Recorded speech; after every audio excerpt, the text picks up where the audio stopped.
Episode 455 से 457। लियाकत ने पहले ही योजना बना ली थी कि एक बार जब वो पटना का अंडरवर्ल्ड मालिक बन गया तो वह अपने वफादार लोगों के प्रति दया और अधिकार दिखाएगा। जब लियाकत ने बोलना समाप्त किया तो उसके आसपास के सभी लोग हंस पड़े। अरबाज सबसे जोर से हंसा। मेहरा परिवार वाले किसके लिए आए हैं? अगर उनके लिए अपनी लड़ाई लड़ने ऐसा कचरा ही मिल रहा है, इससे अच्छा तो हार मान ले। उनके शब्दों से मेहरा परिवार के बीच खलबली मच गई। अपना मुंह बंद करो, उनमें से एक चिल्लाया। मुझे लगता तुम्हें मैदान में आके बोलना चाहिए। अरबाज ने मजाक उड़ाते हुए कहा, चीजें बदल गई हैं। अगर अब हार गए तो मेरा सामने झुकना। लियाकत, कबीर को मारने वाला आदमी कहाँ है? पृथ्वीराज ने बीच में टोका। वह अब भी नहीं समझ पा रहा था कि कबीर को कोई इतनी आसानी से कैसे मार सकता है। आप जल्द ही डेमन को देखेंगे, लियाकत ने जवाब दिया, लेकिन उसके बाद तुम्हारा परिवार मेरे सामने झुकेगा। लड़ाई के परिणाम के बारे में लियाकत पहले से ही चिंतित था, लेकिन जब उन्होंने देखा कि मेहरा ने लकी को अपना फाइटर चुना है तो उनकी चिंता दूर हो गई थी। मैंने सुना है कि लड़ाई होने वाली है, अचानक एक आवाज आई। उसे मजाक जैसा लग रहा था। लकी ने आवाज पहचान ली। उसने प्रवेश द्वार की ओर देखा और उसने हॉल में एक युवक और एक युवती को आते देखा। उस आदमी ने एक महंगी जैकेट पहन रखी थी जो नीले और सोने में झिलमिला रही थी, और उसने सोनेरी के रंग के जूते पहने थे। वो रनवे पर एक मॉडल की तरह फाइटिंग रिंग की ओर आया। युवती सिर नीचा किए उसके बगल में चल रही थी। वो सीधे फर्श की ओर देख रही थी और उसके हाथ उसकी जेब में थे। वह अपने परिवेश में पूरी तरह से उदासीन दिख रही थी। जब वे करीब आए तो लकी को एहसास हुआ कि वे निशांत और कुमारी थे। कुमारी अब आधिकारिक रूप से अग्रवाल परिवार की सदस्य थी। हालांकि पूरे अग्रवाल परिवार ने उन्हें अपने में से एक के रूप में गले लगा लिया था, लेकिन उन्होंने जोर देकर कहा था कि वो पारिवारिक व्यवसाय का हिस्सा नहीं बनना चाहती हैं। लकी के दादाजी ने उसके फैसले को स्वीकार कर लिया था और उससे कहा था कि वह जैसा चाहे वैसा कर सकती है, लेकिन वो अभी भी नाखुश थी। वो बिल्कुल अलग व्यक्ति की तरह हो गई थी। जहां पहले वो अपने मन की बात कहने में बेफिक्र और निर्भीक थी, वहीं अब वो शांत और उदास थी। उसके पिता राजीव ने निशांत से उसके साथ समय बिताने और उसे खुश करने की कोशिश करने के लिए कहा था। निशांत उससे प्यार करने लगा था और वह उसे अपने सभी पसंदीदा हैंगआउट दिखता था। जितनी भी जगहों के बारे में सोच सकता था उसे वो वहां ले गया था। उसने उसे सबसे अच्छा खाना और एंटरटेनमेंट दिया जो उसे मिल सकता था, लेकिन कुछ भी काम नहीं आया। अंत में उसने मेहरा और राउफ परिवार के बीच बड़ी लड़ाई के बारे में सुना था। उसने सोचा कि यह बहुत रोमांचक लग रहा था, इसलिए वह उसे देखने के लिए ले आया था। जैसे ही वे हॉल में आगे बढ़े, निशांत ने उनकी प्रतिक्रिया जानने की कोशिश करने के लिए इधर उधर देखा। उसे उम्मीद थी कि आखिरकार उसे कुछ ऐसा मिल गया है जिससे उसे खुशी हुई है, लेकिन जब उसने कुमारी तरफ देखा तो वह जा चुकी थी। वो कमरे के एक आदमी की ओर आगे भाग गई थी। जब वे दोनों गले मिले तो कुमारी रोने लगी। निशांत ने उत्सुकता से अपना सिर झुका लिया, सोच रहा था कि क्या हो रहा है। लेकिन जैसे ही वो थोड़ा और करीब आया, उसने देखा कि वह आदमी जिसके पास वो दौड़ी थी वो और कोई नहीं बल्कि लकी था। निशांत मुस्कुराया। लक्की को देखकर वह भी खुश हो गया, लेकिन इससे पहले कि वह अपने भाई से बात कर पाता, एक आवाज ने उसे पुकारा। ये प्रफुल्ल की आवाज की तरह लग रही थी। तुम पटना में क्या कर रहे हैं चचेरे भाई? प्रफुल्ल ने निशांत से पूछा। निशांत हैरान था। प्रफुल्ल कैसे जानता है कि मैं कहाँ हूँ? उसने सोचा। और वह मुझसे कैसे बात कर रहा है? क्या वह यहाँ है? उसने उसे खोजने की कोशिश करने के लिए चारों ओर देखा। अपनी दाहिनी ओर देखो, प्रफुल्ल ने कहा। वह ये फोन को देखें। एक आदमी निशांत के पास आया और उसके चेहरे के पास फोन रखा, तो वह यही कर रहा था। निशांत ने सोचा। वह अपने फोन से सारा माजरा देख रहा था। मैंने सुना है कि एक बड़ी लड़ाई होने वाली थी, प्रफुल्ल ने बताया। मुझे ये देखना था, और फिर मैंने देखा कि बेचारा छोटा लकी फाइटर में से एक है। मुझे लगता है कि जब किसी का कोई परिवार नहीं होता है तो यही होता है। आपको दूसरों से दूर रहना चाहिए और वो सब कुछ करना चाहिए जो आपको परिवार ने बताया है। ये कितना दयनीय है। लकी तुमसे बहुत बेहतर है, निशांत ने कहा। अपनी तिरछी नजर से उसने लकी और कुमारी को अपने और उस सेलफोन के बीच खुशी से देखा जिससे प्रफुल्ल बोल रहा था। उसने महसूस किया कि लकी कुमारी भी उसकी बातचीत सुन सकते हैं। लकी थोड़ा शर्मिंदा था कि उसे अपनी क्षमताओं के बारे में इतने आत्मविश्वास से बोलते हुए सुना था, लेकिन निशांत ने उस पर विश्वास किया। ओह निशांत, प्रफुल्ल ने मजाक उड़ाते हुए जवाब दिया। अभी भी एक इमेजिनेशन में जी रहे हैं क्या आप? और फिर प्रफुल्ल ने आगे कहा, बस याद रखें कि लकी अब परिवार का हिस्सा नहीं है। यदि तुम उसकी मदद करने की कोशिश करते हैं तो तुम खुद को परेशानी में डालेंगे। निशांत रुका, समझ में नहीं आ रहा था कि क्या किया जाए। अगर उसने लकी की मदद करने की कोशिश की तो प्रफुल्ल इसका इस्तेमाल अपने दादा को उसके खिलाफ करने के लिए करेगा। इसके गंभीर परिणाम हो सकते हैं। लकी को मेरी मदद की जरूरत नहीं है, उसने आखिरकार अपनी छाती फुलाते हुए कहा। वो वैसे भी जीत जाएगा। प्रफुल्ल हंसा। क्या तुम जानते हैं कि वो किससे लड़ने वाला है? मैं तुम्हें बताता हूं। उसका अपोनेंट डेमन है। वो बिहार बॉयज गैंग का मेंबर है और उसे आज तक कोई भी हरा नहीं पाया है। अभी हाल ही में उसने कबीर को आसानी से मार डाला। तुम्हें क्या लगता है कि वो गरीब लकी के साथ क्या करेगा? प्रफुल्ल के शब्दों ने निशांत और कुमारी को बहुत डरा दिया था। निशांत ने लकी को देखा। वो सोचने लगा था कि उसका भाई उससे हमेशा के लिए दूर हो सकता था। फिर उसे याद आया कि प्रफुल्ल उसे देख रहा है और उसने एक लंबी सांस खींच के कहा, लकी नहीं हारेगा। वो दहाड़ा और फिर उसने फोन पकड़ा और कॉल कट कर दी। कुमारी ने विनती करते हुए लकी को देखा और उसका हाथ पकड़ लिया। वो उसे कमरे से बाहर खींच लेना चाहती थी और वहां उसके साथ जितनी दूर हो सके निकल जाना चाहती थी। मैं उसे ऐसा नहीं करने दे सकती, उसने सोचा। ये काफी खतरनाक है। निशांत ने उसे रोका। वह लकी की सुरक्षा को लेकर उतना ही चिंतित था जितना कि वह थी, लेकिन उसे अब भी विश्वास था कि उसके पास एक मौका है। इसके अलावा वह उसे रोकने की कोशिश करने से बेहतर जानता था। सुनो कुमारी, उसने उससे कहा, वो छोड़ने वाला नहीं है। वो बहुत जिद्दी है। चलो बस बैठ जाओ और उसे दिखाओ कि हम उसका साथ है। मुझे पता है कि वो आराम से जीत सकता है। कुमारी ने निशांत पर शक किया। निशांत ने खुद को मुस्कुराने के लिए मजबूर किया और कहा, अपने बड़े भाई की बात सुनो। हो चिंता मत करो कुमारी, लकी ने कहा, मैं जीत जाऊंगा। कुमारी देख सकती थी कि निशांत सही था और वह शांत हो गई। उन्होंने पास में खाली कुर्सियां देखी और बैठ गए। कुमारी ने अपना चेहरा अपने हाथों में दबा लिया और रोने लगी। वो लकी पर विश्वास करती थी, लेकिन डर असहनीय था। शबाना उनके पीछे बैठी थी। उसने पूरी बातचीत सुनी थी और वो गहराई से हिल गई थी। जितना मैंने पहले सोचा था, उससे कहीं अधिक डर इस लड़ाई में है। उसने महसूस किया, पूरे शहर की शांति दांव पर लग सकती है। लकी पहले ही रिंग में कदम रख चुके थे। उसकी बाईं ओर रेफरी खड़ा था, एक मोटा सा अधेड़ उम्र का आदमी जो एक रिटायर्ड फाइटर की तरह दिखता था। रिंग का दूसरा कोना खाली था। डेमन अभी तक नहीं आया था। दर्शक बेचैन हो थे। डेमन कमरे में आराम कर रहा था। वो लियाकत और सोहेब के साथ आया था, लेकिन भीड़ उसके लिए बहुत शोर कर रही थी, इसलिए उन्होंने उसे लड़ाई के लिए तैयार करने के लिए एक और जगह ढूंढ ली थी। उसने एक छोटी झपकी ली थी और वो अभी अभी उठा था। वो खड़ा हुआ और फैला। फिर वो खिड़की के पास गया। इसने लड़ाई पर ध्यान दिया। अंगूठी ठीक उसके नीचे थी, कुछ ही मीटर नीचे। उसने देखा कि एक युवक खड़ा है रिंग में और पूरा दर्शक बैठा हुआ था। ऐसा लग रहा था कि वे इसके लिए तैयार है शुरू करने के लिए। डेमन मुस्कुराया। वो जानता था कि अपना प्रवेश कैसे करना है। एक केंद्रित पंच के साथ उन्होंने खिड़की का शीशा तोड़ा और फिर वह कूद गया।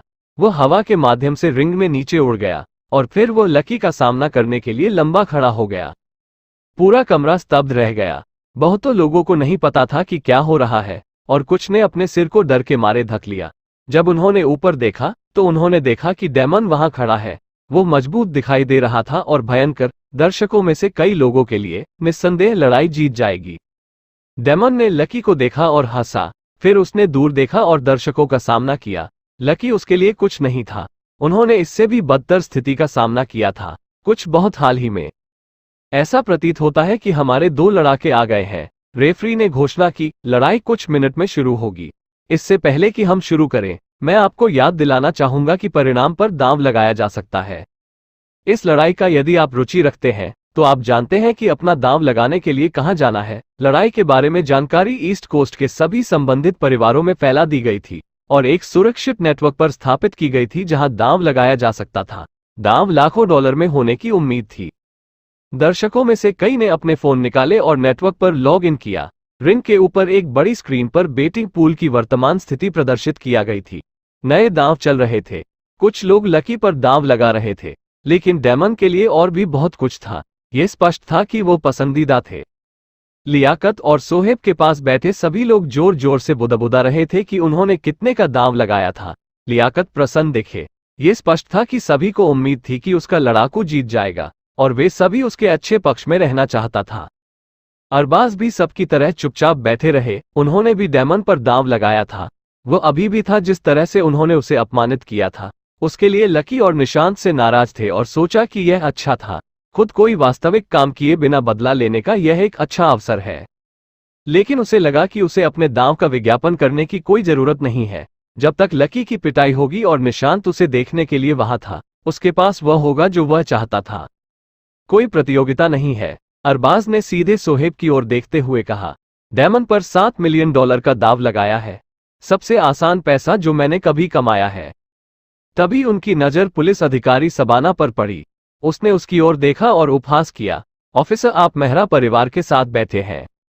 मुझे लगता है कि आपको कि उनके छोटे बदमाश के पास मौका है। क्या मजाक? आप अपना पैसा क्यों नहीं डालते उस पर, यदि आपके पास कुछ है तो? पुलिस अधिकारी शबाना के आसपास के सभी लोगों ने उसकी तरफ देखा और उसे शर्मिंदगी महसूस हुई। उसने सोचा कि उसके पास है इतनी सड़ी हुई जगह पर बैठकर और अरबाज जैसे लोगों द्वारा अपमानित किए जाने पर उसने खुद को नीचा दिखाया। केवल आधा घंटा पहले उसने सोचा, मैंने बैकअप के लिए कॉल किया होता और इस जगह को बंद कर दिया होता, एक दूसरे विचार के बिना साफ करें। लेकिन अब चीजें इतनी आसान नहीं हैं। मुझे यकीन नहीं है कि मुझे क्या करना है। उसने मंच पर लकी को देखा। उसने पूछताछ कक्ष में उनके मिलने के बारे में सोचा और शबाना ने उनके चुंबन के बारे में सोचा। उसका पहला चुंबन खतरे में था, बावजूद उसे उम्मीद थी कि लकी जीत सकता है। उन्होंने कहा, हाँ, मैं मेहरा परिवार का समर्थन करती हूँ। उसके बयान ने उसे झकझोर दिया। वो एक पुलिस अधिकारी थी और अब वो खुले तौर पर एक अंडरवर्ल्ड लड़ाई में पक्ष ले रही थी। ये सब अकल्पनीय था उसके लिए, लेकिन उसके अपने कारण थे। किसी तरह वो लकी को पसंद करने लगी थी। लकी ने मेहरा परिवार का समर्थन किया और यह उसके लिए स्पष्ट था कि वे कम बुरे लोग थे। मैं $10,000 की शर्त लगाऊंगी, उसने जोर से कहा। उसने ये लकी के खातिर कहा। उसे उम्मीद थी कि उसका समर्थन करके उसे कठिन लड़ाई लड़ने में मदद करेगी। वो यह नहीं सोचना चाहती थी कि अगर वो हार गया तो क्या होगा। अरबाज उस पर हंसने लगा। चलो पुलिस अधिकारी, $10,000। क्या तुम मजाक बनाने की कोशिश कर रही हो? मुझे लगा कि तुम अमीर हो। शायद मैं गलत था। शबाना ने उसे नजरअंदाज कर दिया। रीना और मीना पूरी बातचीत सुनने के लिए काफी करीब बैठे थी। वे जानती थी कि यह सब लोग लकी के खिलाफ है और वे समझ गए कि शबाना ने समर्थन दिखाने के लिए उस पर दाव लगाया था। उन्हें एहसास हुआ कि उन्हें भी ऐसा ही करना चाहिए। वे उठ खड़े हुई। हम मिस्टर लकी पर 3 मिलियन की शर्त लगाएंगे, टीना ने चिल्लाया। अरबाज ने उन्हें अविश्वास से देखा। ओह हेलो सुंदरियों, उसने मजाक उड़ते हुए कहा। उसने केवल कुछ सुंदर लड़कियों को देखा और उसने उन्हें गंभीरता से नहीं लिया। क्या तुम्हारे पास सच में इतना पैसा है? वैसे भी तुम इसे खो दोगी? निशांत अरबाज के रवैये से काफी नाराज हो चुका था। तुम अपने आप को देखो दोस्त, मेरा भाई जितना तुम सोचते हैं उससे कहीं बेहतर है। मैंने लकी पर $15 मिलियन की शर्त लगाई है। कोई आपत्ति? बस रुको और देखो, अरबाज ने जवाब दिया। वो जितना अहंकारी था वो खुद को जानता था। निशांत ने आसपास खुद को देखा। अचानक पृथ्वीराज अपनी सीट से उठा। हमारा परिवार लकी पर विश्वास करता है, पृथ्वीराज ने कहा। हम 150 करोड़ की शर्त लगाते हैं। उसने जयंत को देखा। जयंत हिचकिचाया, लेकिन उसने अपना फोन निकाला और दाव लगाने के लिए लॉग ऑन किया। सभी यहां सुन के दंग रह गए। 150 करोड़, लियाकत ने मुस्कुराते हुए पूछा। मेहरा जी, आपके पास जो कुछ भी है उसका चीज का 5वां हिस्सा होना चाहिए। शायद आपको पुनर्विचार करना चाहिए। आज के बाद आपके पास लोग अभी भी आपसे तनख्वाह चाहते हैं। मुझे लकी पर पूरा भरोसा है, पृथ्वीराज ने अपना जवाब दिया। तुम अपने काम की चिंता करो और मेरा काम मुझ पर छोड़ दो। ठीक है, लियाकत ने कहा। मुझे नहीं पता कि यह तुम्हारा आत्मविश्वास है या मूर्खता, लेकिन मैं तुमसे हारूंगा तो बिल्कुल नहीं। और लियाकत ने भी डेमन पर 150 करोड़ की शर्त लगा दी। शोएब ने अपना फोन निकाला और शर्त लगा दी। इन दो बड़ों दावों को विशाल स्क्रीन पर दिखाया गया था, लेकिन अचानक एक और भी बड़ी स्क्रीन के ऊपर आ गई। ये 300 करोड़ का दाव था और लोकेशन ट्रैकर ने दिखाया कि ये देश के बाहर कहीं से बेट लगी थी। जब ये स्क्रीन पर दिखाई दिया तो भीड़ को मानो जैसे अचानक सदमे में आ गई हो। हर कोई इस बात को लेकर बड़बड़ाने लगा कि इतना बड़ा दांव कौन लगा सकता है। यहां तक कि पृथ्वीराज और लियाकत भी दंग रह गए। ये प्रफुल्ल होना चाहिए, निशांत ने सोचा। अग्रवाल परिवार के खातों में बहुत पैसा रखता है और निशांत यह समझ गया था कि वो लकी का उत्साह कम करने की कोशिश कर रहा है। कोई और वो शर्त नहीं लगा सकता था। निशांत ने रिंग में लक्की को देखा और दिल में उनके लिए खुशी मनाई। चलो लकी, तुम्हें अब तो जीतना ही होगा। लड़ाई शुरू होने वाली थी। कमरे में मौजूद सभी लोग समझ गए कि डेमन को फायदा है। उसने अब तक के सबसे अधिक दांव जीते थे और उसके प्रवेश ने सभी को उसकी ताकत और कौशल से भयभीत कर दिया था। रेफरी ने आगे बढ़कर भीड़ का ध्यान आकर्षित करने के लिए अपने हाथ ऊपर कर दिए। अब हम उस पर आते हैं जिसका हम सब इंतजार कर रहे थे। ये रहे नियम। दोनों पक्षों ने अपना प्रतिनिधित्व करने के लिए एक एक चैंपियन चुनना है और उनकी प्रतियोगिता ये तय करती है कि पटना शहर पर कौन शासन करेगा। कोई समय सीमा नहीं है और यहाँ है कोई अंक नहीं। लड़ाई को समाप्त करने का एकमात्र तरीका आत्मसमर्पण या मृत्यु है। देवियों और सज्जनों, उन्होंने जारी रखा, तैयार हो जाओ, आज रात की प्रतियोगिता शुरू होती है। अंत में आगे बढ़ने से पहले वो रुका। अब रेफरी पीछे हट गया और रिंग से बाहर चला गया। दर्शक दहाड़े मार रहे थे और लकी और डेमन एक दूसरे को देख रहे थे। आप अभी हार मान सकते हैं, डेमन ने कहा और लकी को तिरस्कार से देखा। बस घुटने टेको और हार मान लो और तुम्हें चोट नहीं लगेगी। डेमन लड़ाई के लिए जीते थे, लेकिन उन्होंने लकी से लड़ने में कोई आनंद नहीं लिया। जब उसने उसकी तरफ देखा तो उसने एक बदमाश और एक कमजोर को देखा। उससे लड़ने का विचार मात्र ही अपमानजनक था। मैं तुमसे भी यही कहूंगा, लकी ने जवाब दिया। आप शेखी बघाड़ना बंद कर सकते हैं और पीछे हट सकते हैं। क्या आपने कभी अभिव्यक्ति सुनी है? आप जितने बड़े हैं, आप उतने ही कठिन हैं। लकी एक लड़ाकू के रूप में डेमन का सम्मान करता है। उसने दूसरे आदमी के कौशल के बारे में बहुत सी कहानियां सुनी थीं। लेकिन जब उसने अपना मुंह खोला और उससे इस तरह बात की तो उससे लड़ने की उसकी इच्छा और बढ़ गई थी। डेमन बहुत घमंडी था और लकी ने उसके सामने डेमन को गिड़गिड़ाने की ठान ली थी। मैंने तुम्हें एक मौका दिया, तुम मूर्ख हो, डेमन ने कहा। लकी की प्रतिक्रिया ने उसे नाराज कर दिया था। मैं तुम्हारे साथ आसानी से नहीं हारूंगा। अचानक डेमन ने अपनी पहली चाल चली।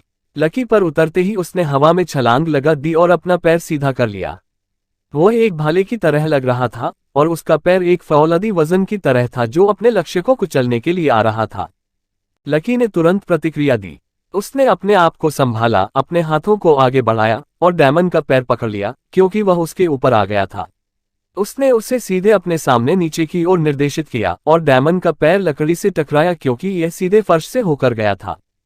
लकी चौंक गया। इसमें कोई आश्चर्य नहीं था कि इस व्यक्ति ने कबीर को हरा दिया था। अगर यह पहला वार मुझ पर पड़ा होता तो लकी ने सोचा, इसने मुझे कुचल दिया होगा। अब आपको क्या लगता है, लकी डेमन को हरा पाएगा या नहीं? जानने के लिए टेलीग्राम पर सर्च करें इंस्टा मिलियनेयर प्रोमो।